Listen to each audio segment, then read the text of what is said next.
What were Plato's hidden doctrines? Several ancient writers maintained that Plato reserved certain doctrines for the mathematically initiated. Famously, there was a sign outside of the academy which said, "None who don't understand geometry may enter here," roughly translated. It's notable that several of the founding members of the academy were associated with Pythagorean ideas, like Theaetetus, or were themselves known Pythagoreans, Echecrates and Archytas. The teacher of Archytas, Philolaus, was thought to be a direct successor to Pythagoras. It's also reported that he may or may not have met with Plato, but he sold Plato 3 books on the philosophy of Pythagoras. This would have been the first time in history the teachings of Pythagoras were put down in writing. If you read through the dialogues, the characters whom Plato affords the greatest respect are often Pythagoreans or were influenced by the Pythagorean philosophy, like Parmenides and Zeno in the Parmenides, or like Timaeus in the Timaeus. So it's not an unreasonable inference to suggest that Plato's hidden doctrines were the Pythagorean teachings. And we do have surviving fragments from both Philolaus and Archytas, which support that suggestion. These fragments map very well, the kind of metaphysics of these fragments map very well onto the metaphysics of the Neoplatonists. To understand Plato's hidden doctrines, it is therefore helpful to compare the basic metaphysical scheme that we know the Pythagoreans used with the kind of great chain of being that the Neoplatonists employed. I think they were basically the same, and in some ways they can fill gaps that you wouldn't have filled just looking at the Pythagorean or Platonic perspective. Now, first of all, in a way, I'm breaking tradition with the Platonists by trying to teach this sort of thing in a quick YouTube video. I would suggest that you try to dig deeper into this stuff for yourself and learn for yourself, because if you just listen to this video and think that's it, you are very much mistaken. This is not something that can be known intellectually.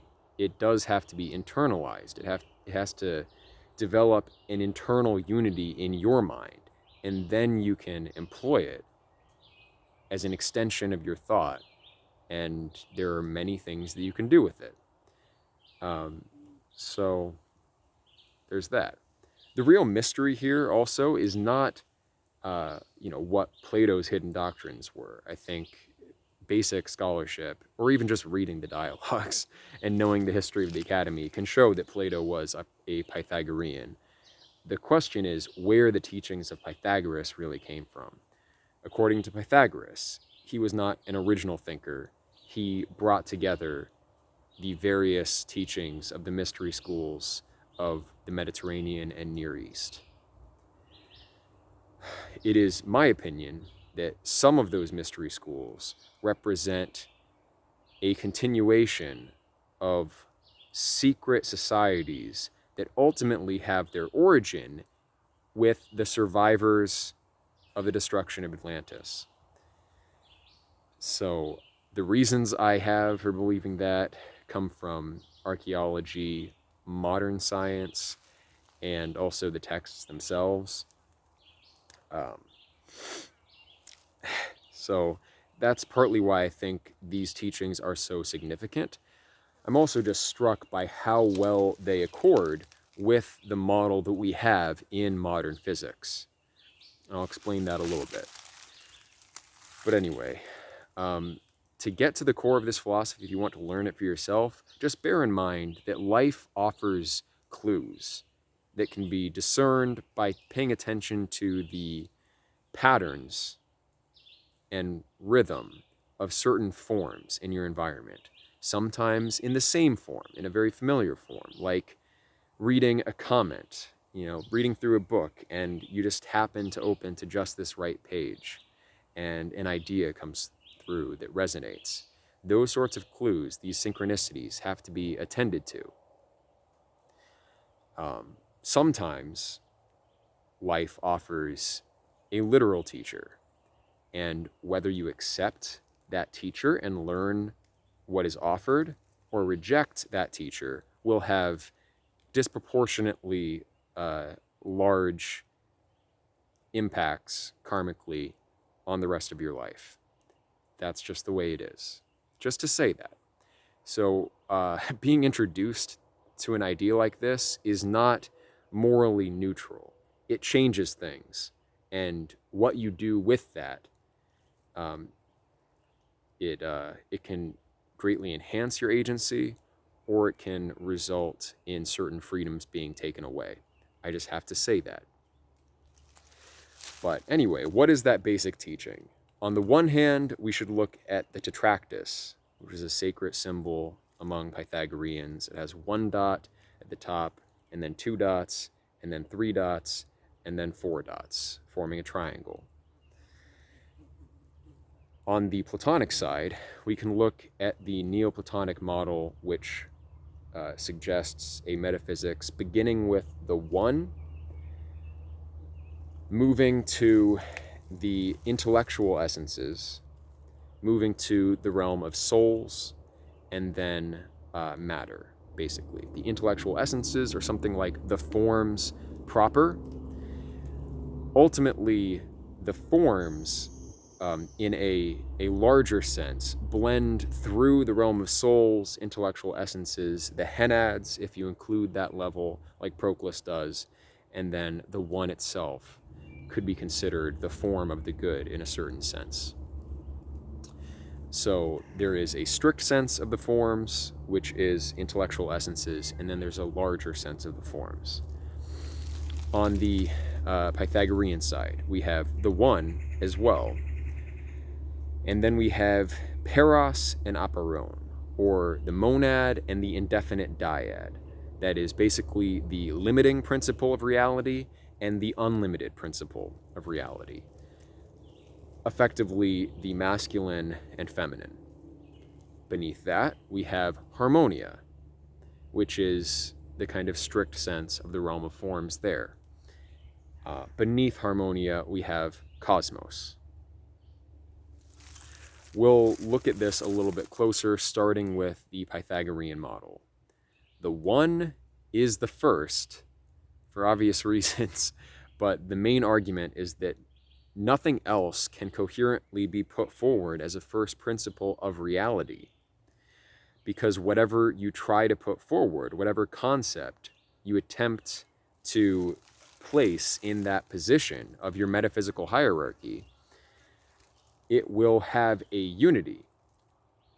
If it doesn't have a unity, it's not a concept, and it can't be brought forward to occupy that role of a first principle. The only coherent first principle is the one. Anything more complex than that already participates of the one. The one is therefore prior to it. All multiplicity is posterior to unity. So this is why they arrive at this idea for the first principle of being. Parmenides would view that not only as the first principle, but also the sum of being. And I think Plato was probably of that view as well. Probably many of the Pythagoreans were. When we look at these different levels, we are looking at different polarizations of being, which is the one and the good. The equivocation between the good and the one requires more arguments, and I'm not going to try to fully explain it. Not here. It helps if you read Schopenhauer. If you read Schopenhauer and read the kind of esoteric Platonism in Schopenhauer, then you can see what is meant by the equivocation between the one and the good. So the one in itself is kind of reality viewed from nowhere. It's all together. There's no differentiation made between subject or an object or anything else. The most basic polarization, bifurcation that can be made of that first principle is the monad and the indefinite dyad. Not the numbers 1 and 2, but the kind of archetypes behind number. Reading Nicomachus of Geraza, who is a Neo-Pythagorean, his introduction to arithmetic, which is preceded by some degree of metaphysical explanation of numbers, will be helpful in understanding exactly what is meant by this kind of archetypal number behind number. So you have peros and apeiron as two elements polarized out of the one. You could say that looking at reality, looking at the one from a maximally zoomed out position would be maximally complex. It fills out that kind of apeiron infinite notion, but then take away the subject, which differentiates between different positions, make it a literal unity, and you have the principle of limitation, the undifferentiated, which can then be a unit of anything further. You can't have just the indefinite dyad. The thought of the indefinite dyad relies on the monad. Another way of thinking about this is phenomenologically. The one is the transcendental unity of apperception in Kantian terms. It's the fact of the unity of mind. The next level is the way that we can zoom in and out of mental space, right? There's potentially infinitely much that we can contemplate in terms of mathematical entities, forms, but we can't contemplate any extension without limitations placed on that extension. We can't imagine infinite divisibility proper. We can imagine divisibility in line with certain ratios that are laid down in our mind, certain limiting principles. And then once we get down to the next level where there's no longer any fidelity, we get beyond the kind of quantum bit of mental space, then we open up a new space. So thought of apeiron is only possible in conjunction with the monad. And the monad, as that limiting principle, as a literal one, is only possible in conjunction with the indefinite dyad. Notwithstanding, the indefinite dyad is always conditioned by the one. The limitation imposes the nature of the continuum. So another way of looking at this level of things is essence and energy. The indefinite dyad is the principle of pure energy, pure potential. The monad is the principle of essence. The essence of a thing is what limits it. It limits its nature to only certain energies. Imagine a triangle. A triangle has a particular essence. It's definitional. There are certain things that a triangle must have, or else it's not a triangle. So that's what limits it. On the other hand, there are infinitely many triangles that you can draw. Different angles, different sizes. That's one way of thinking about the monad and indefinite dyad. But before the next level, all of the like infinitely many things that can be derived from limitation and unlimitation, all of that is totally disorganized. There's no way to relate all of these various combinations. And so basically you don't have any structure. There's no cosmos, not even close, nothing like that at that level of just pure static multiplicity, something like that. The next level is harmonia, where these possible combinations of limitation and unlimitation are all measured together. The ratios between all possible forms are established by the laws of harmony. And those laws of harmony we could conceive as basically the conditions of possibility that are held in common between all particular forms. All forms begin with the one. You're not a form unless you start with some kind of unity. So they participate, all lower level forms, like triangles or like the form of man, the form of any complex thing. They are compound, and the first element of the compound is the one. And so all forms operate necessarily according to a similar kind of logic. They stack, and the way they stack is determined not randomly, but by a law which pervades that kind of metaphysical realm and this realm. Harmony. The name is not accidental. There's some kind of acoustic nature to the realm of forms. And we do see parallels to this in modern physics. What is the most fundamental thing? We're talking about undifferentiated fields at one level of conceptualization. At another level, it's the Schrödinger equation, the universal wave function. Wave functions are basically just sine waves. They're tones, and they can stack, right? They stack to produce more specific quantum states, which, as they manifest in the material world, result in certain kinds of probabilistic distributions of energies of the essence of some, electron or whatever subatomic particle it is.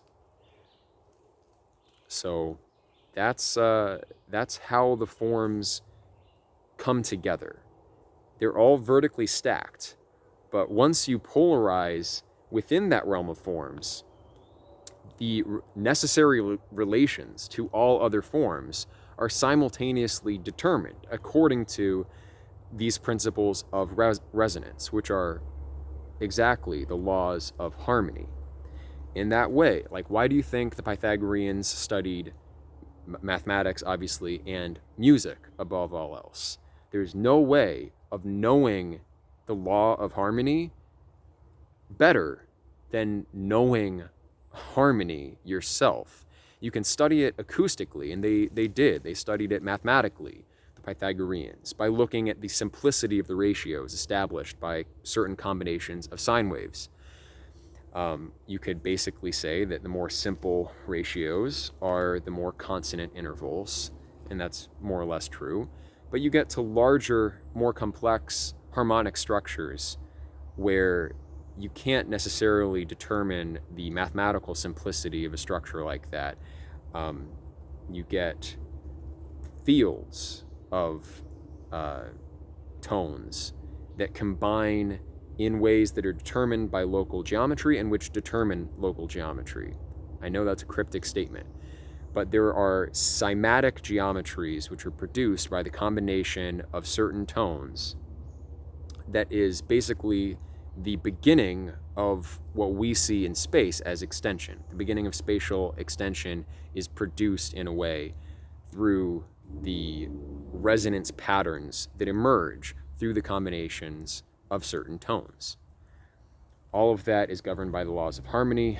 It's not as simple as just evaluating numerical ratios. It begins with that, but it grows into something that we can't fully analytically parse. Maybe it could in principle be parsed, but as a human being, if you want to understand harmonia, you have a direct intuitive access to it through music. So if you want to know the secrets of the universe, you better buy a keyboard. Or a guitar works too. So here is where I'm not really referencing the Neoplatonic system as much, but it's basically the same. So the monad is the same, and then the henads are the most simple kind of outline. They're kind of the cases of the forms, the types of unity that forms may have, the different aspects of unity, and then the intellectual essences are basically this harmonia realm. Well, the bottom of the intellectual essences blend into the top of the realm of soul. In the Tetractys model, I would just include the realm of soul within harmonia, right? But the souls are lower than the unchanging forms because souls change, right? To fully instantiate in that. So usually when we say instantiate, we mean material instantiate, but to instantiate in the realm of harmonia, in the realm of forms itself, all of the implications of the laws of harmony, you have to not only have unchanging cymatic geometries, but cymatic geometries which undergo transformations in time. So the temporal process is necessary in order to have that understanding of harmonia. And the laws of harmonia are not provided for outside of the interplay of all of these various tones.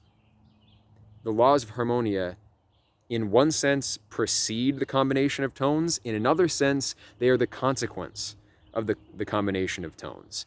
So where does that law come from? It comes from combining all possible forms together and playing out, kind of like a quantum computation, playing out what all of the cymatic geometries will be, what all of the consonance, dissonance patterns will be in this field. And that's how you get harmonia. For all of them to play out, you need temporal transformations as well. The experience of those temporal transformations simply are souls. The simplest souls are the highest. The simplest essences have the greatest energies. That's something to know. We can see that with the numbers, right? The number 1 has the simplest essence of any number. It also has the most instantiations, the greatest energy. It's the most prolific. So the highest souls are the simplest. And how do we have simplicity of soul? How do we attain simplicity?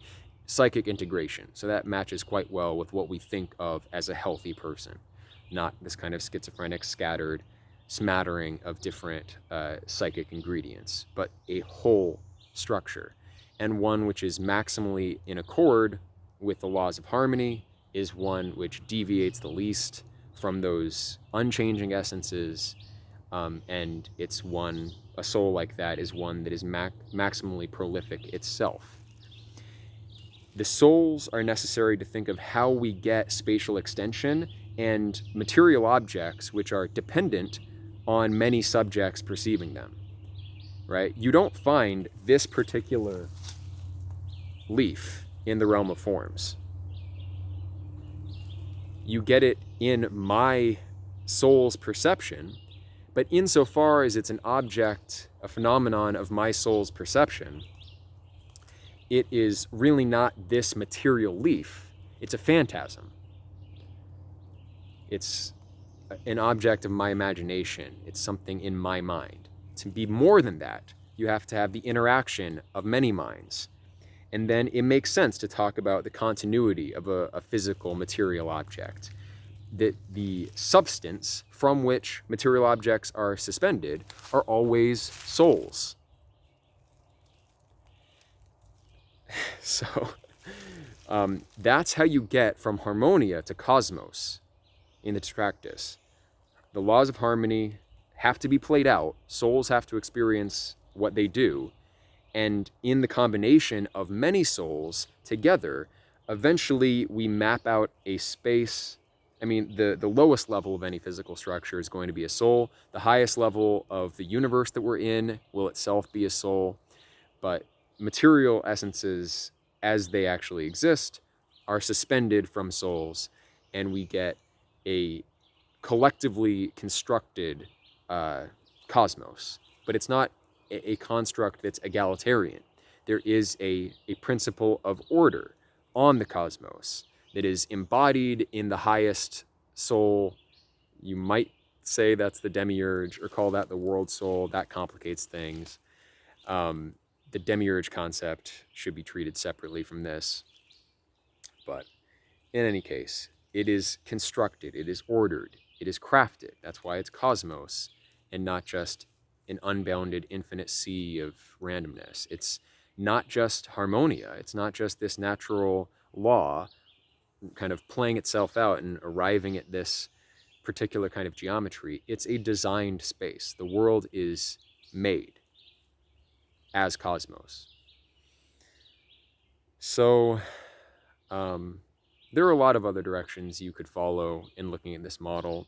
That's the basics of it. And I think with this parallel to modern physics, we can go beyond where the Platonists went, and there are many interesting effects we could explore.